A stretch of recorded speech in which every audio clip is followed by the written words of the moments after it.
بندہ سمجھتا ہے میں سودی کاروبار کر رہا ہوں، لیکن اس کے باوجود بھی میرا کاروبار تو چل رہا ہے۔ میں سودی کاروبار کر رہا ہوں، لوگ تو میری عزت کر رہے ہیں، مسجد کی کمیٹی کا میں صدر بھی ہوں، میں معززین شہر میں شامل بھی ہوں، لوگ مجھے جلسوں میں مہمان خصوصی بھی بلاتے ہیں، میں ایم پی اے بھی منتخب ہو گیا ہوں، مجھے وزارت کا قلمدان بھی سونپ دیا گیا ہے۔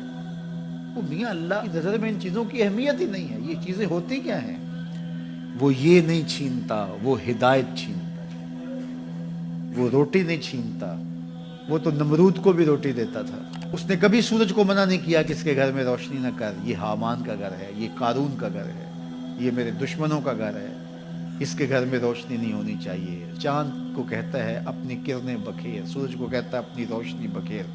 جس طرح باجزید کے گھر میں روشنی ہوتی ہے، اس مکار کے گھر میں بھی ایسی روشنی ہوتی ہے، فرق نہیں پڑتا۔ تو وہ کرم نوازیاں تو نہیں رکتی، لیکن اللہ جب کسی سے ناراض ہوتا ہے تو اس سے ہدایت کی توفیق سلب کر لیتا ہے، تو اعلان جنگ ہوتا ہے۔ تو پھر وہ ٹکرے بھی مار رہا ہو تو اس کی رسم کی نماز ہوتی ہے، اس کا ماتھا جھک رہا ہوتا ہے، دل نہیں جھک رہا ہوتا، کیونکہ ہدایت سلب کر لی گئی۔ جب اندر سے روح ہی نکال لی جائے تو باقی بچتا کیا ہے؟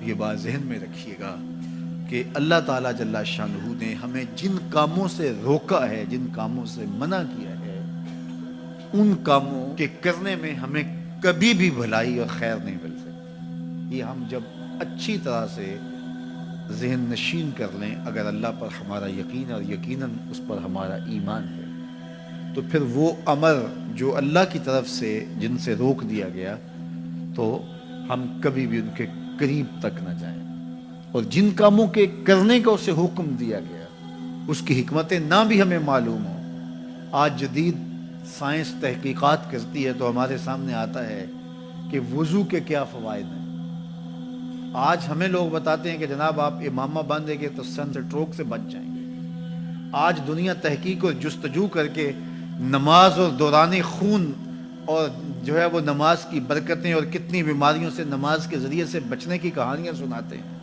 اچھی بات ہے، نماز سے صحت پہ اثر پڑتا ہے، یہ اچھی بات ہے کہ وضو سے بہت ساری بیماریوں سے نجات ملتی ہے، یہ اچھی بات ہے کہ سر پہ امامہ باندھ لے تو سن سٹروک سے بچ جاتے ہیں، یہ اچھی بات ہے کہ آپ روزہ رکھتے ہیں تو کینسر جیسے امراض سے آپ کا بچاؤ ہوتا ہے، یہ اچھی بات ہے کہ فلاں عمل کرتے ہیں تو فلاں ہوتا ہے۔ لیکن صاحب، ہم سن سٹروک سے بچنے کے لیے امامہ نہیں باندھتے، ہم محمد عربی کی ادا کے لیے باندھتے ہیں۔ دوران خون کے لیے نماز نہیں پڑھتے، ہم رب کے حضور سجدہ ریزی کے لیے اس کے حضور اپنی نیاز مندیوں کا سر جھکاتے ہیں۔ تو حکمتیں بھی ہیں، وہ برکتیں ذیل میں آتی ہیں۔ تو یہ بات ذہن میں رکھیے گا کہ حکمتیں معلوم نہ بھی ہوں تو ہم عمل کرتے ہیں۔ یہی تو ہے کہ یومنون